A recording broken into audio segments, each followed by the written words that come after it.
teachers, the media personnel, my team from Ministry of Education, Heritage and Arts, and the little boy who is sitting in front. That is who our client is, our students. Ladies and gentlemen, it gives me great pleasure to be here this afternoon to address each one of you on some of the changes that's coming in Ministry of Education. But today's meeting is in two folds. First, we'll be talking about some general matters related to education sector. And the second part is more of an employer-employee issues. Let me start off by saying that parents have been waiting for the schools to reopen as much as you have been waiting for the children to come back to the class. I have been receiving a lot of emails, phone calls, text messages, simply asking, when are you opening schools from ECE to year 7? Now, we already had a plan. Our plan was a staggered plan. As you know, we initially got year 12 and 13 in schools. And then gradually we brought in years 8 to 11. And during this period, unfortunately, the Omicron virus was at its peak, raging away. But still, the students were in the class, you were in the classes were running as normal as it could be in a situation like that. But then from last week, we managed to bring in ECE to year 7. But along with Omicron, we are also handling the adverse weather condition. Just when you think that, yes, things are looking better now with the number of relaxation which was announced by the acting Prime Minister. Curfew hours are gone, worships, house of worships can be open to full capacity, etc., etc. But then the adverse weather conditions is not putting things the way we wanted. But we have to deal with it. We have to deal with it, and you have been dealing with it. And I thank you most sincerely for your perseverance, for your commitment, for your passion to get the education sector going. There has been stop, start, but you have not given up. And you are the most important person when it comes to the education sector. Without teachers, we cannot really have a formal education sector. We need teachers as much as we need students. But at the end of the day, our clients are our students. We all exist. We all are in this profession because of our children. And you have been serving our children all this while, from last year, when we had our second wave, and of course, our first wave.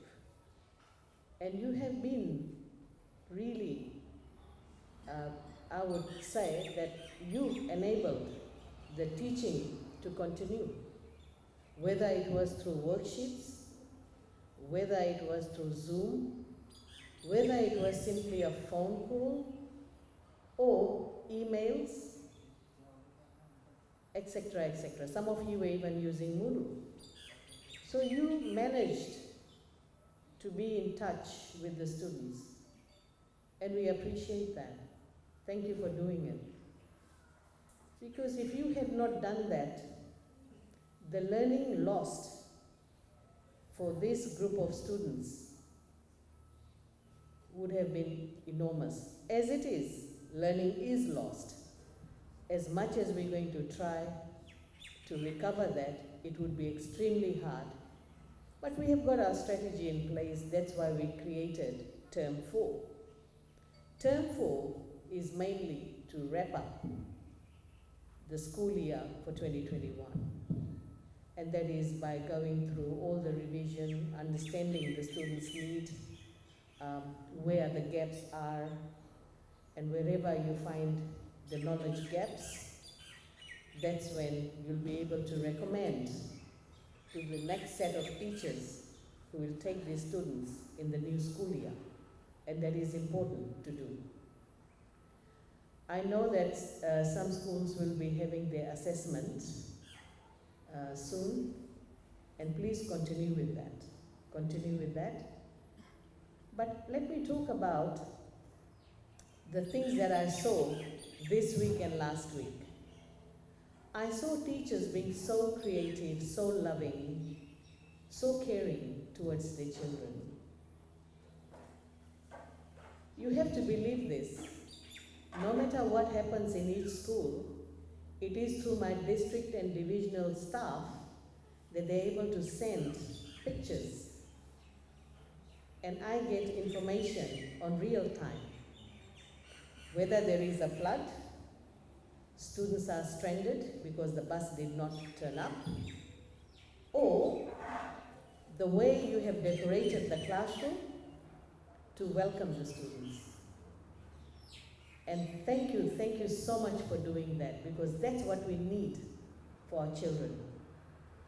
That warm welcome you have accorded will make kids come back to school, because once they're out of school, some children, they drift away, and not necessarily they want to be in school. There can be a lot more dropouts. But through your love and care, you manage to psych up the students in such a way that they want to come back to school. I met a group of students as I entered, and I asked them, how was your day, and do you think you want to be in school? And they all were excited, and they said, no, we are happy to be in school and we want to come to school. So that's what it is. Ladies and gentlemen, let me talk about some of the things that I would like to change. And then when I'm having one-to-one session on employer-employee issues, I would be posing a number of questions to you so that you can have a say on what ministry intends to do. One of the major work that we want to do is an education sector review. Education sector review, we want to carry that out, and we are working with our development partners to put in a submission so that we can get some funding, and we are working on the proposal.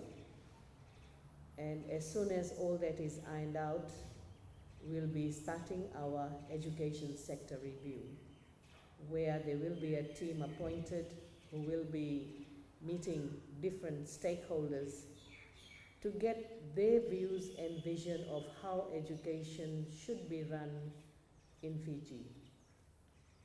So that would be a major exercise involving not only teachers, heads of schools, school management committees, employers, parents. We'll be engaging students as well. So basically, almost everyone, different stakeholders will be consulted to draw up this education sector plan. Along with that, there are some major changes that we are bringing in at the primary level. You all understand that primary education is so crucial. If we build a strong foundation, that once we build that strong foundation, then only our children can excel when they reach secondary school. What we have found that some of our children are not able to really express themselves, they're not able to read properly, and we want to change that. We are already working on ECE curriculum for early childhood. We are developing a new curriculum for ECE policies as well as standards. What we have found, just because there is government grant available for 5-year-old and above, there is a lot more ECE centers opening, but there is no standard in place to guide these new entrepreneurs who are trying to set up a private ECE centers. But the government policy is very clear that by a particular year, we have to make sure that ECE centers are attached to primary school. That is the plan. It's already in our National Development Plan. Besides ECE, from year 1 to year 3, we are going to review the various subjects that were taught in primary school, and we want to remove number of subjects and focus only on numeracy, literacy, civic and moral education. We want to focus on things like gardening, sports, vernacular. That's all we want to focus, so that we are able to teach other things through civics and moral education, like how to look after environment, why we should be eating healthy food. All that can be captured through civic and moral education. So that would be a major change. And also, we want to scrap exams for our little ones, starting from class 1 right up to class 3 or year 3. There's no need to test their knowledge. They're too young. Let them explore. Let them learn in the free environment. So that would be, as I said, would be a major change. The numeracy literacy curriculum has been completed by defect, and we will be trialing the new numeracy and literacy curriculum, which will start in the new school year. Once that is trialed, then it will be adopted. Once we trial it out, we see what works, what doesn't work. We have to fine-tune that one more time, and once that is done through the experiences collected from our teachers, we'll strengthen that particular curriculum, and then we can roll it out. We are also looking at secondary school, where we want to review social science and basically all curriculum, including reducing the number of exams. I know in secondary school you have term 1, term 2, term 3 exam. We want to move away from that and have just media exam and annual exam. That's it, 2 exams. Because when students come in the first term, it's a very short period, barely 12 weeks or 13 weeks. And within the short period, it's no point testing their knowledge. You can continue with your short test as a subject teacher. Any subject teacher does that. You can do it, but not as a major internal exam. So we will just have 2 exams in the secondary school. We will be, with civics and moral education, it will stretch right up to year 13. So up to year 13, students will be doing civics and moral, but for year 12 and 13, it will be called life skills. But from year 1 to year 11, it is civics and moral education. Yeah? So these would be some major change that we want to bring about. And this is purely based on what we see around us. I know for years, teachers have been teaching family life, but what is the result on the ground? When you see students involved in brawl, when the domestic violence has increased, gender-based violence has increased, that means our curriculum is not working. Our family life lessons that we are teaching, we are inculcating in our young kids, it's really not giving us the result we want. And this is the reason why we need to look at things differently. For teachers, we have already set up Teacher Talanoa platform, and I hope you are aware of it. There is a Teachers Talanoa platform.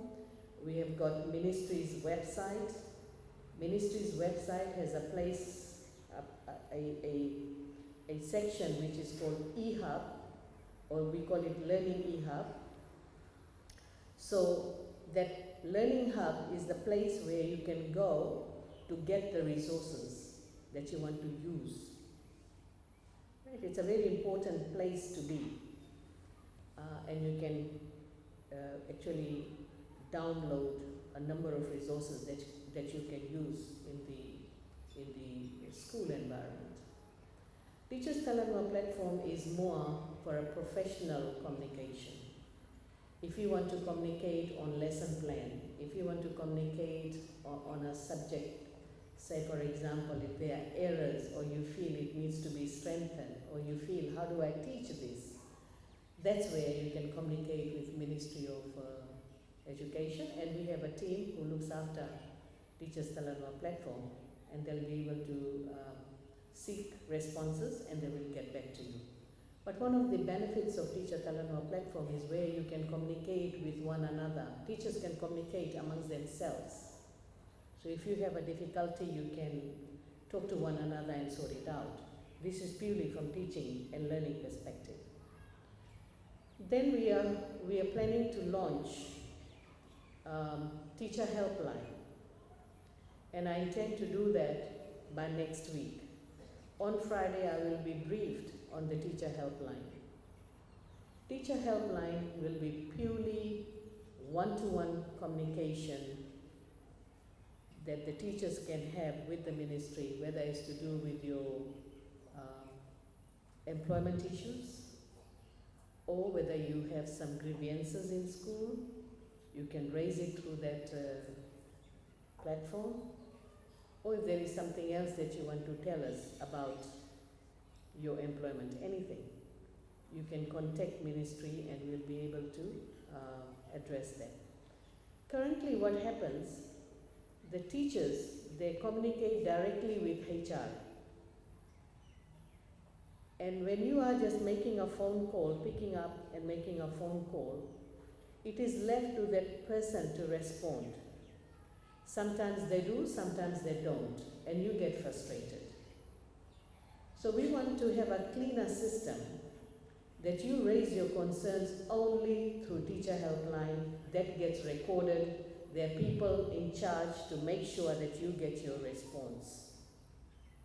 So there will be a group of people who will be responding to your queries so that you get a response. Right, so we just want to make it more teacher friendly, as well as to address any issues you may have in a timely manner. So these would be the two major things that we are introducing for the teachers. I also wish to bring to your notice, as you are aware of, our new school year starts in April. And for the month of April, it's going to be rather very, very important for us.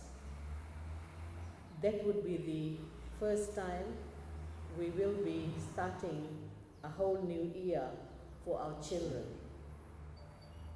And we just hope that there is no further disruption caused by COVID or through any adverse weather condition, so that the children can experience one whole year of learning in a classroom setting. That is what we intend to do. There will be a couple of circulars sent to your head of school. It will be posted on the Teachers Talanoa platform, advising on some of the reforms that we are making starting from April. From April of this year, we intend to roll out our civics and moral education from year 1 to year 3 as a trial. We intend to do that.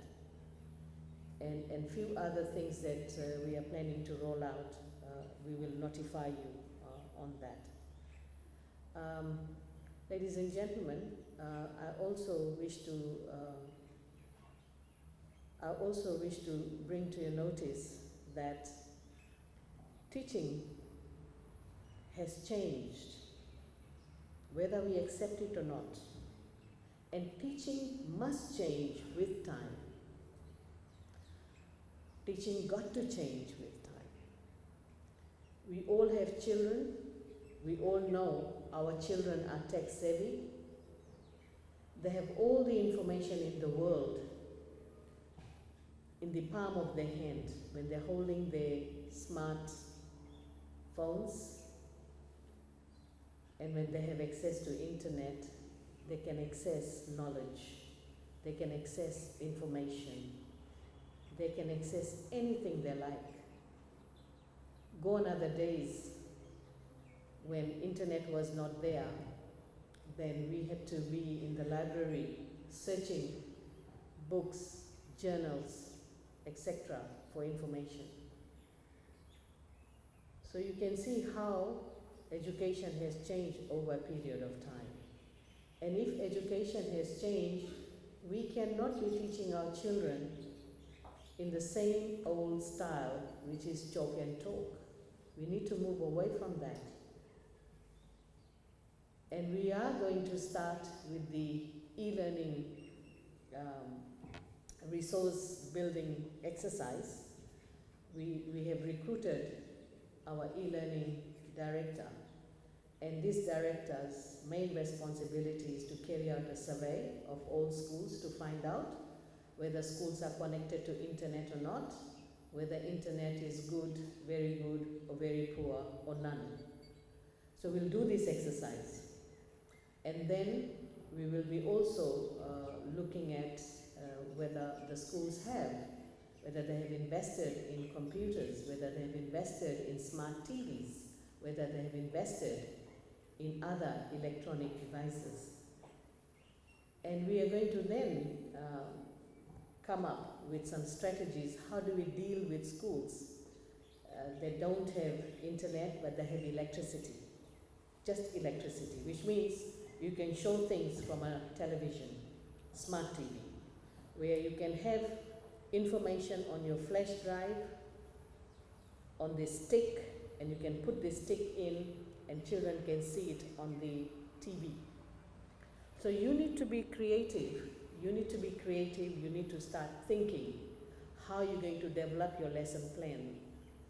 How are you going to write up your lesson plan so that you can amalgamate not only chalk and talk but more of digital learning as well, using some of the digital games that are available for the students to learn.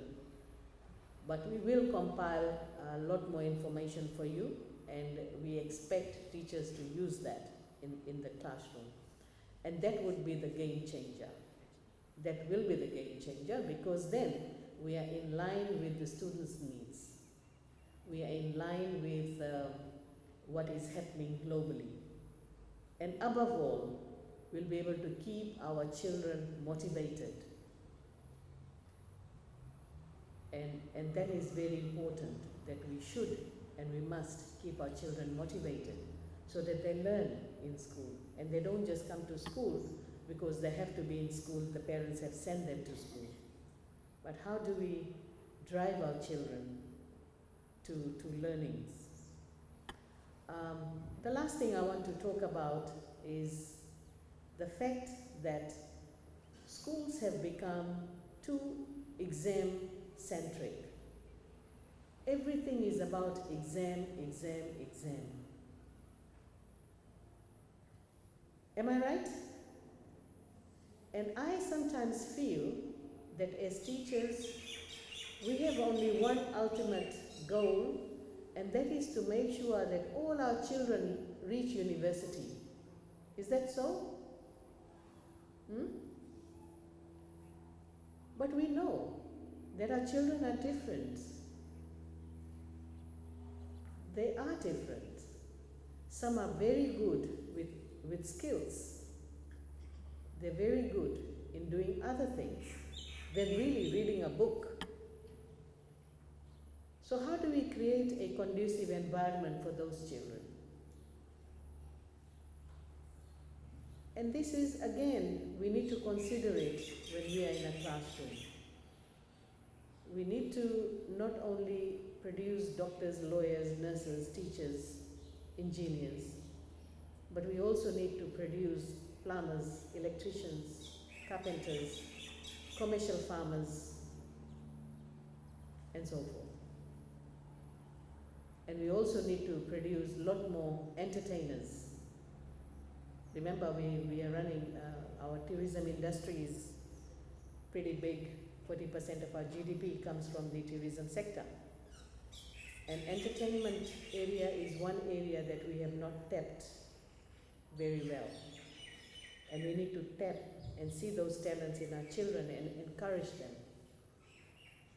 Again, other children who want to pursue TVET courses, technical and vocational courses at a later stage in their life, whether they are smart or they are not smart because they are talented, immaterial, but we need to drive that change in our children. If they are interested in doing that, we should encourage them to do it. Yeah? We have found that our teaching and everything that we do in a classroom setting is more towards academic side of things. We are not focusing on holistic development of a child. And we need to focus on the holistic development of a child. If we do that, then we are doing a major favor to the parents as well as to the children. I'll ask you a simple question. Globally, who do you think is the most highly paid person in terms of any profession? Most highly paid person.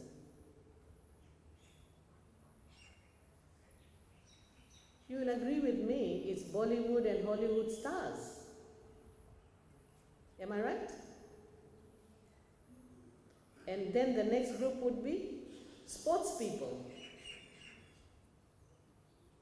Yeah? So you can see, these are all talents, but we have to nurture those talents. And we need to encourage them and not discourage. Sometimes as teachers we drift away, and if a child is not performing well in the classroom, we get very disturbed and we utter words like, why you want to become a farmer just like your father, or you want to become a carpenter. I don't think we should be saying that. In fact, there is nothing wrong with it. Can you imagine if the child becomes a commercial farmer? Right? So, or starting a humble life as a carpenter, he or she can own a construction company. So we should not discourage. We should not discourage our children if that's what they want to pursue. And if possible, you should be encouraging parents to allow their children to be what they want to be. Because we are all born with talents, and it's a matter of motivating our children to pursue that direction. So, teachers, I want to finally thank you all for the good work you have done. I always call the teachers our superheroes. You have been working around the clock. You've been helping during COVID. There were teachers involved in managing quarantine centers. There were teachers raising awareness on COVID. They were working with municipal councils as well as with Ministry of Health, going house to house, raising awareness. And even as just about 2 or 3 weeks ago, before we called in years 1 to 7, the teachers were helping Ministry of Health in the vaccination program. Teachers have been working with Ministry of Health in the data verification. So teachers have done a wonderful work. When there was a call made by the Ministry of Education, teachers were the first one who stood up and helped Ministry of Education. So we appreciate the work that you have done. So thank you very much, and continue your good work. And I will end here. Thank you. Civil servants. Our salary bill